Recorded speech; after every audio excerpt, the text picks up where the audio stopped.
Cameroon, Bandung, Africa, Bandung, to the world, Bandung.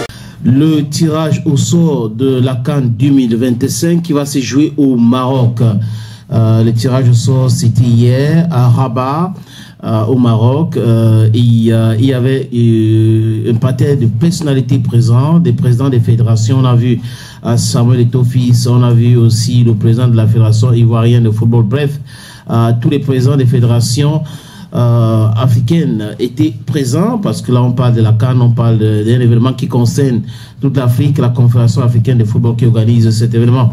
On va donner maintenant les différents groupes et les équipes des sparring partners et faire notre commentaire aussi sur qui est mieux placé et qui n'est pas mieux placé. Voilà, donc à l'issue de ce tirage au sort qui a eu lieu hier, dans le groupe A, on a le Maroc, le Mali, la Zambie et les Comores. Dans le groupe B, vous allez retrouver l'Égypte, l'Afrique du Sud, l'Angola et le Zimbabwe. Dans le groupe C, on a le Nigeria, la Tunisie, l'Ouganda et la Tanzanie. Dans le groupe D, c'est le Sénégal, la République démocratique du Congo, le Bénin et le Botswana. Dans le groupe E, on a l'Algérie, le Burkina Faso, la Guinée équatoriale et le Soudan. Et dans le dernier groupe, le groupe F, c'est la Côte d'Ivoire, le Cameroun, le Gabon et la Mozambique. Voilà, dans ce groupe, on commence par le groupe du Cameroun, n'est-ce pas? Bon, d'accord. Oui, qu'est-ce que tu penses? On a de fortes chances de passer là-bas. Perso, quand j'ai vu ça hier, j'ai tremblé. Ouais, pourquoi? Je me suis dit, bon, la Côte d'Ivoire ne va pas se laisser faire. Encore qu'elle est détentrice de la CAN. De la CAN. Donc ouais. Voilà. Bon, je sais quand même que la Mozambique, je ne sais pas trop, mais je sais que le Gabon, c'est prenable. Donc on a ces deux équipes.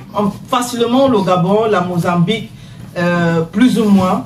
Mais maintenant, ce sera très difficile, enfin, c'est mon point de vue, donc, face à la Côte d'Ivoire. Donc tu penses que dans ce groupe-là, la Côte d'Ivoire et le Cameroun pourront passer au prochain tour? Oui.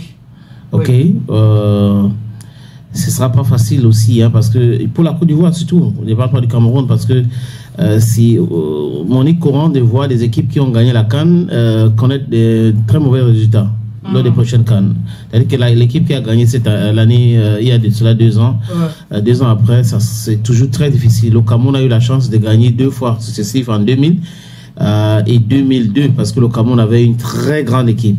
Une équipe qui pouvait gagner la Coupe du Monde, comme avait dit le président de la Fédération camerounaise de football, Samuel Eto'o-Fils. Ouais. Maintenant, si tu regardes bien, la Côte d'Ivoire a gagné la CAN en 2015. Et 2017, c'était pas ça. Ok. Voilà. Le Cameroun a gagné la CAN en 2017. 2019, ce n'était pas ça. Exact. L'Algérie a gagné la CAN en 2019. Au Cameroun, c'était catastrophique. Donc, ça peut se reproduire avec la Côte d'Ivoire. Mais bon, la Côte d'Ivoire peut compter sur Indigré, sur Amad Diallo. Mais l'histoire de la CAN nous prouve que ce que je viens de dire là est fondé. Maintenant, il y a des exceptions. J'ai cité le Cameroun ici. Le Cameroun avait gagné la CAN, a gagné la CAN en 84. Ouais. Et en 86, le Cameroun était en finale. Et en 88, le Cameroun a gagné encore la CAN. Donc, les exceptions avec l'équipe du Cameroun, on peut les citer. Mais avec les autres équipes, c'est généralement difficile. Prochain groupe. Alors, prochain groupe, maintenant, on va prendre quoi par ordre? Je veux dire, par temps du A ou bien juste après le F. D'accord. On va continuer avec le groupe A, oui. Donc, dans lequel on retrouve le Maroc, le Mali, la Zambie et les Comores. Ça sera très très difficile, hein, parce que ce groupe-là est un groupe vraiment élevé, avec le Maroc, le Mali et la Zambie. La Zambie détenteur, c'est la Zambie, n'est-ce pas? Détentrice, oui, voilà, détentrice de la CAN en 2012. Ils ont gagné la CAN face à la Côte d'Ivoire. C'était au Gabon. La CAN s'est jouée au Gabon et en Guinée équatoriale. Je me rappelle parce que j'étais au Gabon pendant cette période-là pour la CAN. Donc, cette équipe, Keke Elevo de Kalusha Boya, ancien président de la fédération, ancien capitaine, c'est une équipe aussi qui joue bien. qui joue très bien. Le Mali aussi a montré toute l'étendue de ses potentialités, de talents et autres, malgré le fait qu'il y a eu des problèmes avec la fédération et certains joueurs après que le capitaine avait été sanctionné. Mais le Mali reste aussi un gros client. Donc le Maroc va passer pour moi, mais entre le Mali et la Zambie, ça sera un peu difficile pour moi. Les deux peuvent passer. Voilà. On prend un autre pays maintenant, donc ça c'est la poule B. On a l'Égypte, l'Afrique du Sud, l'Angola et puis le Zimbabwe. Ben, le Zimbabwe out. Ok. L'Égypte in. Ok. L'Afrique du Sud et l'Angola, c'est les deux là qui vont se batailler pour la deuxième place. D'accord. Oui.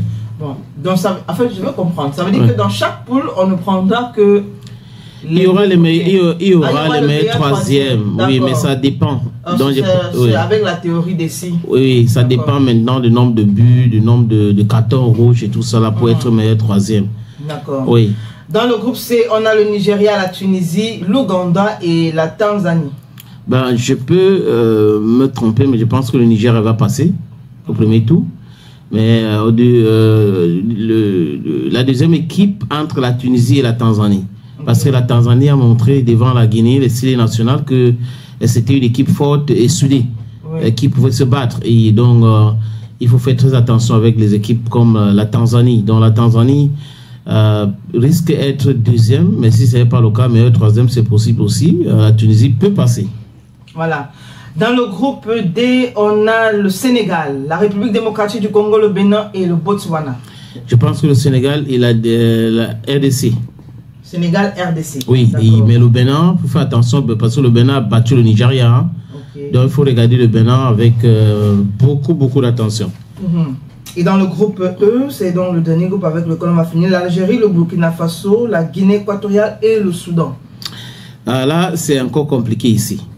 Très compliqué. Le Burkina Faso va pas se laisser faire. Ils vont tout faire pour passer au deuxième tour et c'est possible parce qu'ils ont une très grande équipe, une bonne équipe, ce sont des jeunes. Monsieur Kaboré, c'est un entraîneur chevronné, ancien joueur de l'équipe. Ça peut être bien, mais la Guinée équatoriale aussi, c'est une équipe qui nous a montré de quoi est-ce qu'elle était capable au Cameroun d'abord et après en Côte d'Ivoire. Donc ça peut être l'année, qui sait. La Guinée équatoriale et le Burkina Faso peuvent passer, mais bon, en attendant, il ne faut pas minimiser l'Algérie. Je dis ça parce que l'Algérie a tendance, du moins, leur équipe et les différents coachs ont tendance à se plaindre trop. Et à partir de ce moment, il y a la déconcentration. Voilà. On se souvient de la dernière CAN quand même. Oui, au Cameroun, c'était que la police, c'était ceci, l'eau ici, c'était en Côte d'Ivoire, c'était la chaleur. Donc toujours les mêmes plaintes alors que c'est des joueurs qui jouent à l'extérieur et ils ont le même métabolisme. Exact.